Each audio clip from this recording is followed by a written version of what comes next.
entertainment, current events, and Hollywood.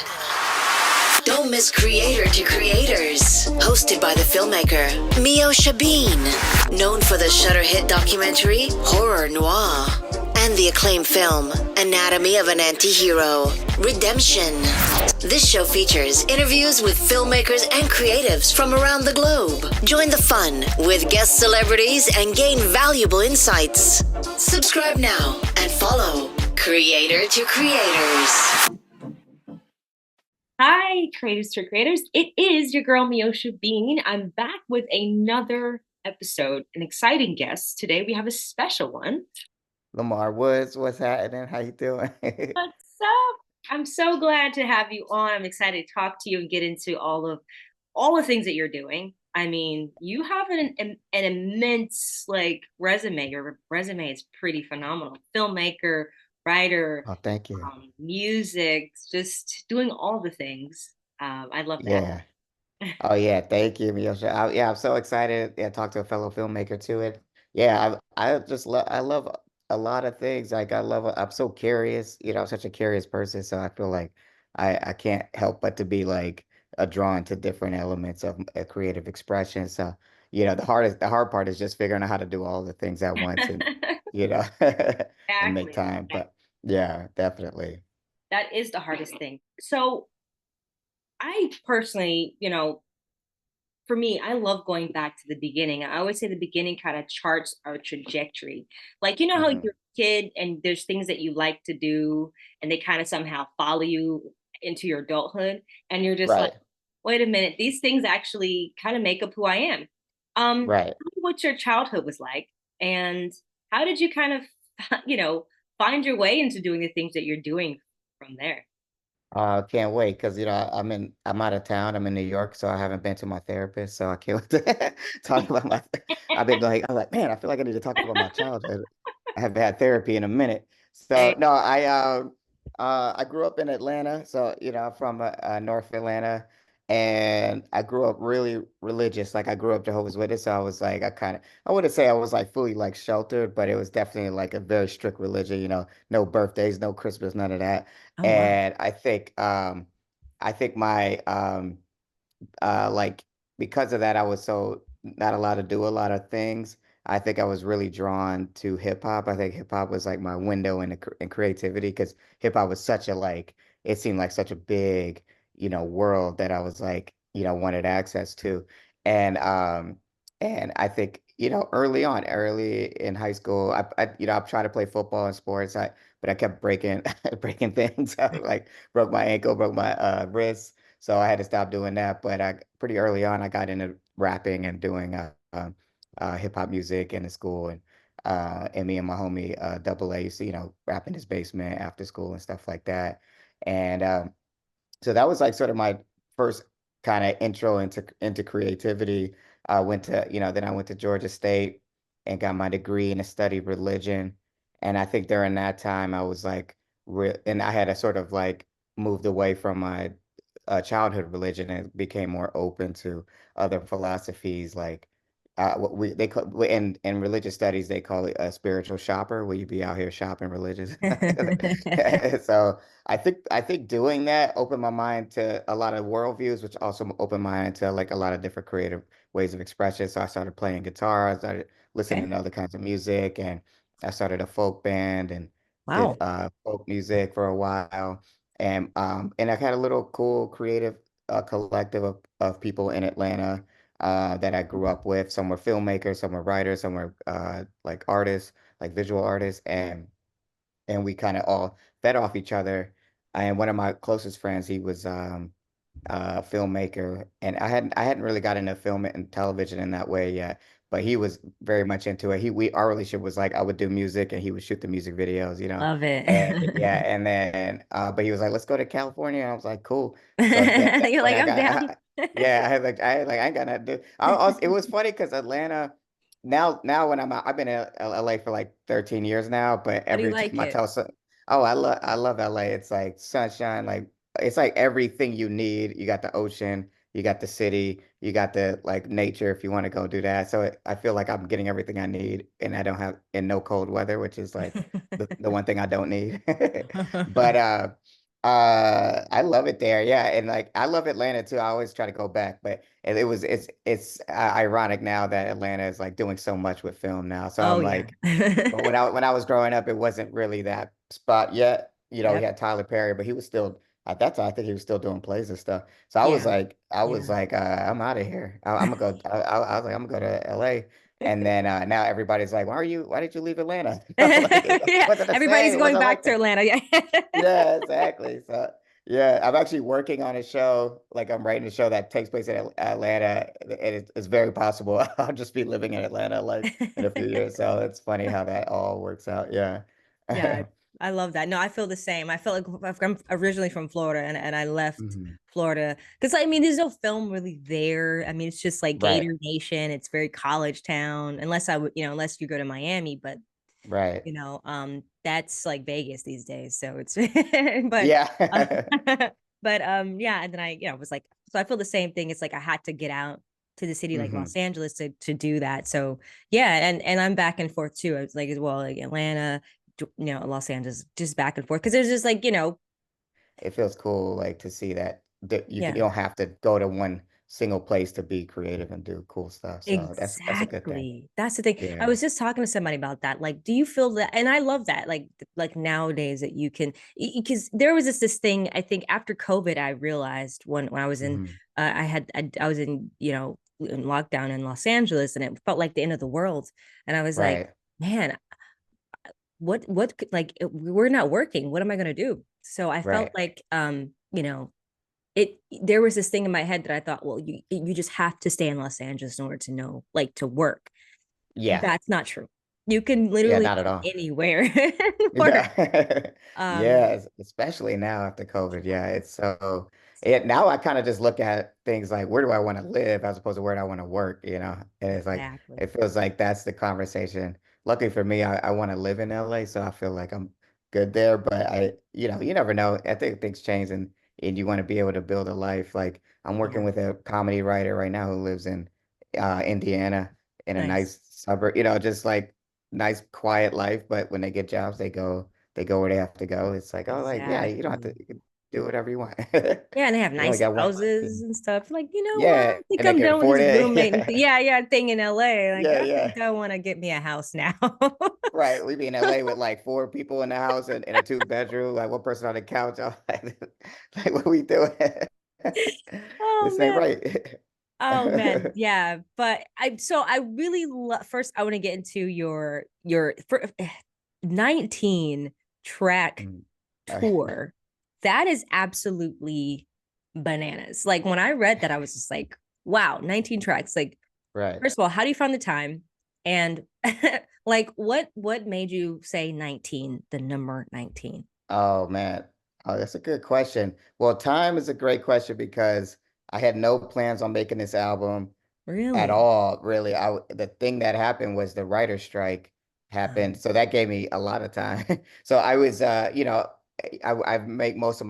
been working for the past 6, 7 years as a TV television writer in Nice. Hollywood. So when we had the strike a few years, I guess was that last year?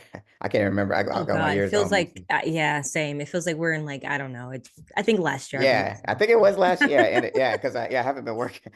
Yeah, so uh yeah, and then, so when the strike happened, we couldn't do any, I wasn't we couldn't write anything. And I was like, oh well, and it wasn't I didn't want to do anything else that was associate like anything that would hinder the strike. So I was like, music is completely on a different, not part of that union. So I was like, oh, let's just do some music.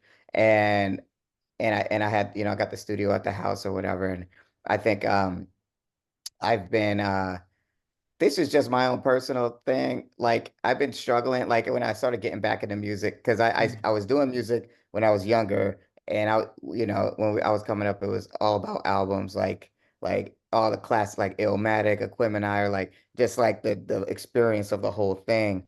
And then when I got back into music, everybody was like, it's a singles. Everyone's putting out singles. You just put out singles. You don't put out an album. And I was like, I just feel so disconnected from that. Yeah.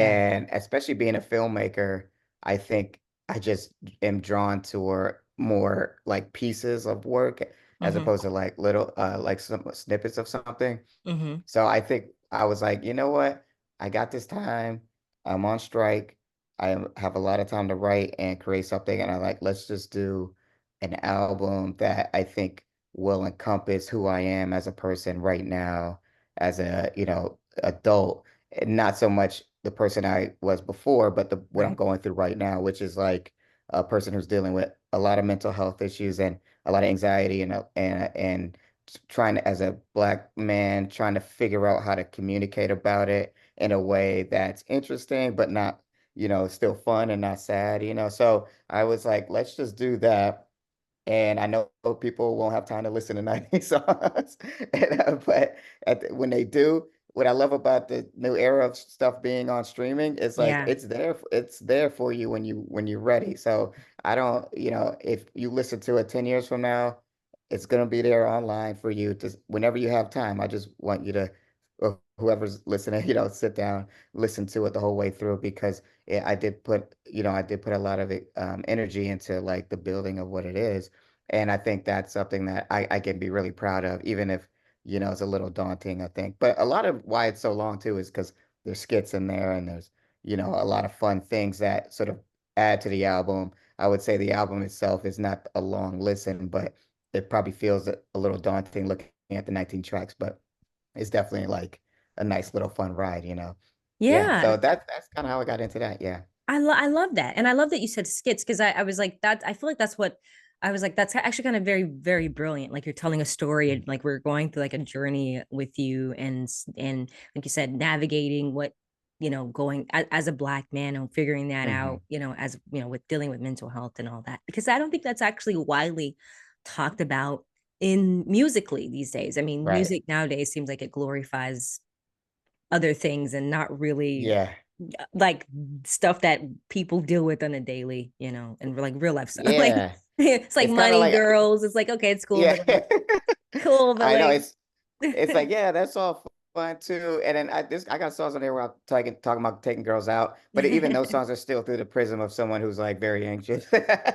But I think like for me, I was like, I think of I'm a comedian, so Mhm. I think when I first started getting back into rap music, my, like just first couple bars you write, you kind of lean on these like stereotypes of what I think rappers should rap about.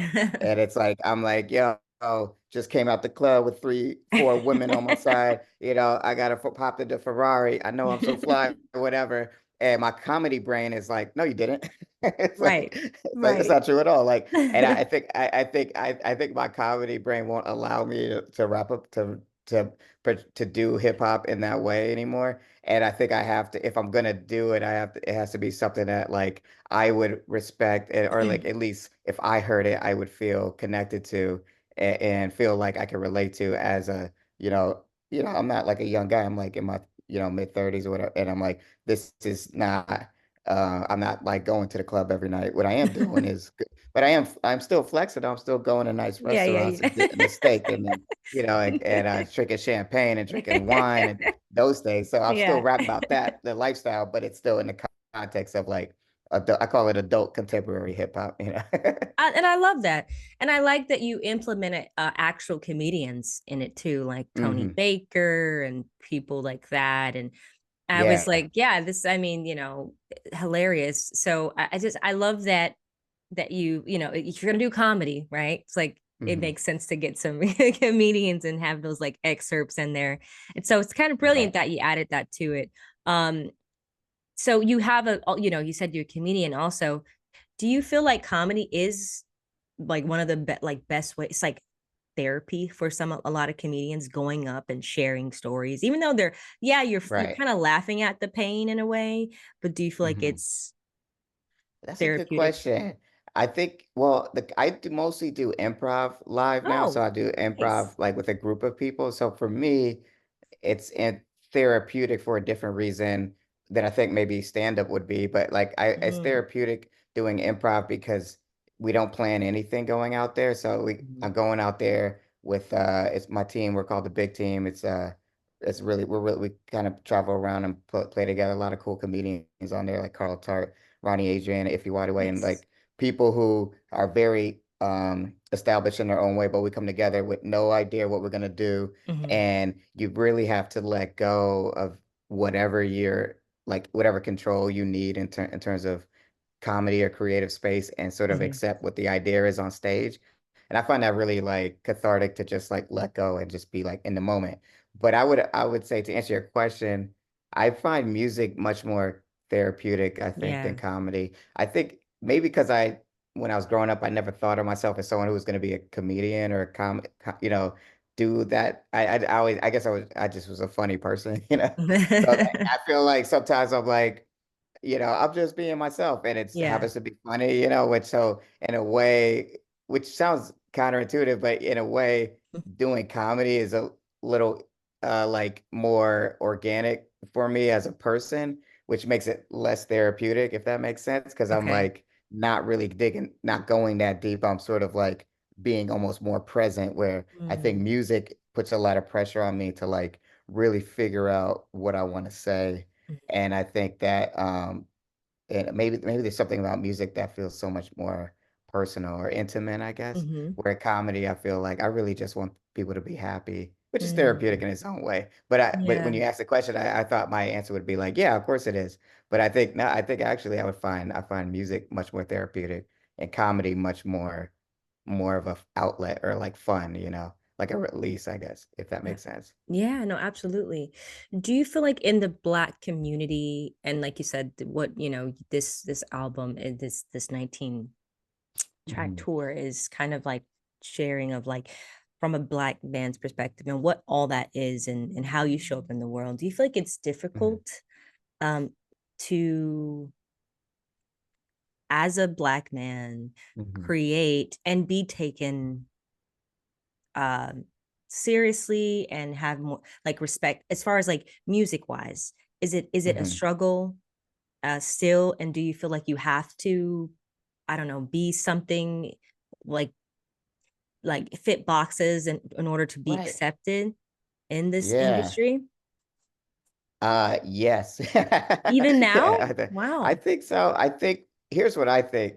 I think I think there's like this energy around lately of like we want Black men to be more vulnerable and share, and it feels like a common thing that's in the ether, and I see it online, and it's like Mhm, let's support this.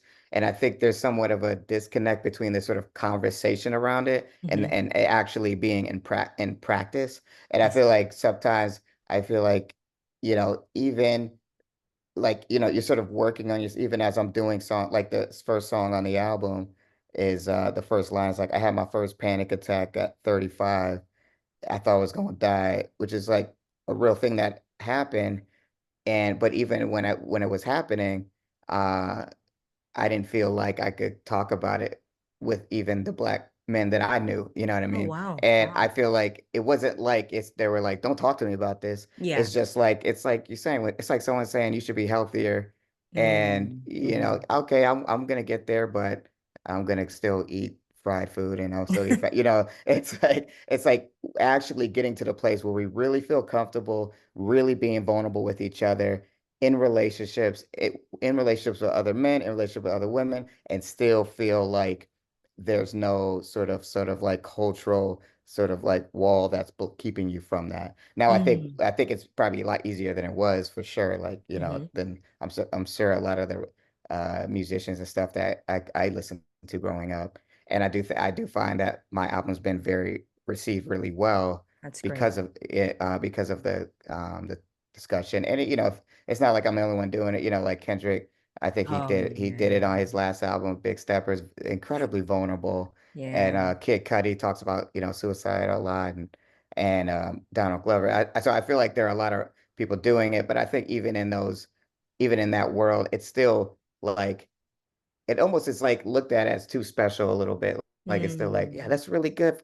for you, as Yeah. opposed to like this is part of the culture now, as opposed to other, forms of like the general hip hop that exists commercially, which Mm. is still kind of like, you know, money, cars, hoes, and clothes, that kind of thing. And I think that, not that that's it, everyone's, I don't I think all music deserves to be expressed, but I think for Absolutely. me, I think if you're asking if it's hard, I think it's not hard because people are not listening to it. I think Mm-hmm. it's hard because I'm still trying to figure out how to do it confidently, if that makes sense. So it's more Okay. hard for me, as opposed to like, I don't think people really want that from me, if you know what I I mean? Like, see. yeah. Like So musically, mhm. like the industry wise, you're saying they don't want, you don't know if they want to hear that or Yeah, I'm thinking like, I think people, I think the audience wants to hear, I think, even if it's for the simple fact of it's just different from everything else that's out there, Mhm. and you hear a black man being vulnerable and trying to figure out how to be sensitive. The reason I call that highly sensitive person is because it's a real, like it's a real like diagnosis. And Mm. I think that's like, something that I bet a lot of musicians have, just Mm. because it makes you very, it's like one of the side effects is just being very creative. Yeah. And like, but I didn't know about it, until this. I was actually naming the album that because some girl, I was dating told me she was highly sensitive, and when Oh. she was when she was telling me she didn't want to date me, Oh but man. but I was like, what is that? But I thought it was a cool phrase for an album. I was like, Right. oh, I'm gonna call the album that. But then I told my therapist, and she was like, no, that's what you are. And I was like, oh. So I was like, oh, this is and if you look it up, it's when you look it up, you're like, oh, I have all these qualities. Mhm. And I think, it's like the general cliche of like, we don't allow, it's not cool to be sensitive or for boys to cry or whatever. Mhm. But I think we're getting there. But I think in rap music, specifically rap music, I think there's still an element of like, I need to be tough or cool or swagged out for it to be accepted. And I think it may not be there. It may be in my head more than in reality. And I think that's Mm. the difficult thing about it, is like getting out of my own way to actually express this stuff and feel good about it and not be like, I'll give you an example. Like, um there's when I do a music video, right? Mhm. I Mhm. like I'll watch it cut, and I'll be like, this is good. But I'll send it to the homies I grew up with in Atlanta, and I literally ask them like, if there's any part where I look lame, can you tell me? Oh And man. it's so it's like, even in that Okay. sense of like someone who's trying to be himself and be, authentic, I'm still like conscious of the fact that I don't want to come off corny. You know what I I mean? So see. I think but how do you define corny? I think is to answer your question, which is the thing that is, I think, being changed with what Mhm. it means to be a black man. So like, maybe back in the day, a black man crying over a girl was corny, where today maybe that's not as corny as it, once was. So I think Yeah. that's kind of where I'm at with it. But I think it is hard still, I Yeah. find it, but I do think but that's why why we do it, try to see if we can add to the conversation. And I love that. I love that this is something that you're tapping into. I think the more people hear and talk about these things, the more acceptable these things are going to be in those and normalize it. You know what I mean? It's like, Hmm. why isn't it not normalized? You know, why do we feel kind of like, come on, like says who? Like, I think I was Hmm. reading something, some article about Sierra, the singer, and her husband, Russell, I think, Oh, Russell Wilson. Yeah. Wilson. Yeah, Hmm. somebody was saying something like, "Oh, yeah, the only he's so corny," and I'm like, "Sh- "She's happy." Like, Yeah. why does that we automatically think just because he's a good guy and he you know ex- publicly expresses his love about his wife Right. is a corny thing. I think that's a very healthy man. That's like, you Yeah. know what I mean? And and I guess, I think unfortunately it's a lot of time, it's just we got to normalize it. And I think the more people see that kind of Right. those images, it's like, okay, it's this is normal. Right. Right. There's nothing wrong with Yeah. that. Yeah, it's good. It's good for a husband to love his wife. Like Right. it's like Like, it's like that's a very that it seems like, that's such a great point. And I think, someone like him doing that is opening up because he's a successful football legend, which is a very masculine sport. And it's like in seeing that younger kids growing up will not it won't feel as weird because someone like him did that, and like and like seeing other athletes express themselves, Yeah. like it's cool to see people like Paul George and stuff ex talk about how they get anxious before a basketball game. It's like that's great. That's like I've never thought about the anxiety of being an NBA player, which is like the dream for a lot of black men and stuff, Yeah. and the idea that it's an anxious job because now you have to deal with people online literally talking about you as you're playing the game. Like Right. it's like I mean that would make anyone feel crazy. So I think the more people express it, like you said, it becomes normal and normal, and then we'll be like, remember when like, and then it'll be like Right. it'd be almost cliche to talk about mental health. Like, yeah, we know Right. we get it, we get it. Yeah, Yeah, everyone's in therapy, everyone has a therapist. right. Yeah, yeah. Right, exactly. Like it's like me saying I'm in therapy in a rap bar should mean nothing really. Right. Yeah, I Right. think it's a wonderful thing. I think it's a great thing that I think I think it too in our community. I think that was something that was looked down upon for a long time, but Yeah. it's like, oh, can't tell anybody about your problems. I think it's good to talk about your problems instead of burning someone's house down. I mean, it's like, Right. There's just certain things I think, I find that growing up or, as I get older, that maybe as Black people we were not exposed to or something. And I'm like, I wish someone told me about this because I like this. Like going to the spa, like that's like my next album is probably gonna be called Spa Day, but like, I love but it's it. like, I it's love it. like, why wasn't I aware of the spa growing up? Like, how come no one told me about it? And I had to wait till I became successful to realize there's a place I could go and just like relax and get a massage Right. and do all these things. And I'm like, man, I'm like addicted to it now. And I It's was like, great. I'm like, I can't believe nobody told me about this. It's like, why y'all hiding it? Right, Then all the right. white people was doing it the whole time. That's why y'all so happy. This is crazy. I love it. Tell me a little bit about your process, like when it comes to, your creative process and what that's like, especially with this whole arc, this story, this 19s, these songs. And I take it, the journey Mhm. that you're telling. Like how do you sit, like were you sitting down? Like how are you, like were you just thinking, like how involved are you? Like are you in the Mhm. studio? Are you with the producers? Are you just, are Right. you does like what does that look like? Yeah, I think for me, I approached this a lot like I approached screenwriting, which is Okay. like I was doing my like a draft process. So what I did was I think in the beginning I was really just like, we're on strike, let's just record some songs, see what happens. And then I was starting to get the sense of like what the album was going to be about, highly sensitive person, and sort of explore going through mental health at an older age, and my experience with that. And then when I decided to do that, I basically sort of I think I had about 40 songs at that point over the course of Wow. like I would say like a couple months.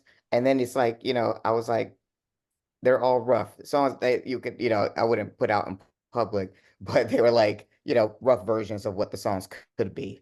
So what I did was I did like a listening session with a couple close people, and I said, Nice. which one of these do you feel like have potential? And like, it's a sort of collective of creatives, like we call DSO, a bunch of really dope people. And Nice. that we help each other with each other's stuff. And I narrowed it down to so I think it's about, if you don't count the skits, about 15, 14 songs, I Okay. think. So Nice. I narrowed down about 15 songs, and then I went to Atlanta, which, I went to Atlanta and just stayed there for 3 weeks with some of the guys I grew up with in Atlanta. And we brought in musicians, we brought in violin players, and we Love brought in it. horn players, and I brought in features and singers. And so basically, that was the sort of second draft. So like those first songs were like the first rough draft. Yeah. Then that in Atlanta was the second draft, and then when I Nice. got back into LA, I would consider the mixing and mastering and sort of re-recording stuff, that final Nice. pass. And then that became what, the album was. But so I kind of like I used to be a little more raw with it. Like I just record, put a song up, but I think being in the film so long, it's like hard for me to accept the first version of something now. Yeah. Because you know how it's like you rewrite and write and screenwriting, you're rewriting constantly. And Oh yeah. I found it really exciting because it was like I would get to sit with the songs longer and be like, I Yeah. like this song, but you know what? I think I would love for Dre Myers to do the chorus instead of me. And then Yeah. I just had him rewrite the chorus and have Love this it. really deep voice on the chorus from a guy from Decatur because I wanted that element on the song. And it was something that didn't come to me till after I had already recorded it. So, you know, Amazing. so I thought I kind of like that process. I think I'm gonna stick with it for a bit. I love it. I mean, amazing, amazing. I got to listen to the one that they sent me, the beautiful black boy. Oh, yeah. And that was just gorgeous. I was like, wow. And I love the title. I just think it's so, you know, so beautiful. Like, and it's just great to, you know, like you don't really when you can put something like that out publicly Hmm. and but it's like I'm showing love and it's like beautiful. Right. It's beautiful. It's not ugly. It's not, you know, so it's a Yeah. great positive thing. So I was like, I love the title. I think this is great. Oh, yeah, thank you. Yeah, that's probably my favorite song on the album too. Like, Nice. yeah, it's like I'm singing too, which I never done. I don't really do. So I think Amazing, amazing. that what I love about some of this album specifically, because I did an album before called Wine Bars, a little more romantic and more like Drake is Take Care vibe. But Mhm. I think this album, which I love, is the vulnerability of the subject matter is matching the vulnerability physically, where I'm like physically singing in a way that that is me actually being vulnerable because I'm like can't sing that well. So I think the combo of like actually trying new things out and being vulnerable from a performance standpoint is kind of really mirroring the actual subject matter too, which I think was unintentional, but it's kind of a cool thing I like about the album. I love it. I Yeah. love it. Gosh, it's crazy how 30 minutes go by so fast. I know, Um, right? I see the clock going. so I have a fun question. And there's no wrong answer, but the three levels of influence: money, power, and Mhm. respect. And if you could choose only one of those things, which one would you choose and why? I think respect probably. Yeah. Nice, I, nice. yeah, I already got money and power, so I'm good. I'm just kidding. No, respect. I think respect is good because I just want you know, I want people to treat people how they, want to be treated. I feel like that's always something that Absolutely. I feel like am looking for in life. Yeah. I love Yeah. that. I love that. What do you want people to walk away with after once they listen to this? What's your message that you want Uh, people to have? I want them to be comfortable being sensitive. I'm repping this for the sensitive homies out there, for sensitive ladies, for everybody. Woohoo! Anyone who's ever been called sensitive or too sensitive, I'm representing for y'all. Love And it. so like and to be okay with that, be okay. Like me and my girl, she we cry all the time and it's just Oh, I love but it's it. funny because it's like I'm sure in her life she's the sensitive one, I'm the and it's like funny how we're just like it's like yeah here come the tears. We ain't Oh, fucking I around. love it. I love Sorry, it. was I supposed to curse? No, And you're then good. okay. And then I would say the other thing is maybe to just I would love for them to check out everything else I'm doing. It's like I'm in a weird situation where I think the only person I can relate to is sort of Donald Glover, where, this album is a very specific type of expression, but I have films and movies that are very different, but overall it's still coming from me. So I would love for people to listen to the album and be curious about the other creative things I'm doing. Yeah. And I have a podcast where I watch Gossip Girl and talk about it called Love Gossip Girl. it. I love So it. it's like there may be a small Venn diagram of the Gossip Girl fans and my boom bap style hip hop, but if you're out there, I'm here for you, and you'll enjoy everything that I'm doing, because it's Love still it. coming from me. Yeah. That's wonderful. It's wonderful. Where can people find you on social media to to follow everything you got going on? Yeah, just follow me on Instagram at Profmatic. So that's PROPHMATIC. And yeah, I'm usually on there. You can hit me up on there, and I'm posting stuff all the time. Awesome, awesome, awesome. Thank you so much. It was a pleasure. Oh, Pleasure talking with thank you. Thank you. It's so great to meet you, Meosha. Like, you. it was really, you're really easy to talk to. Oh, thank you. Thank you. I try, I Yeah. try. And Awesome. thank you all for listening. And always remember to live, love, laugh. We'll see you guys soon. Bye-bye. Yeah.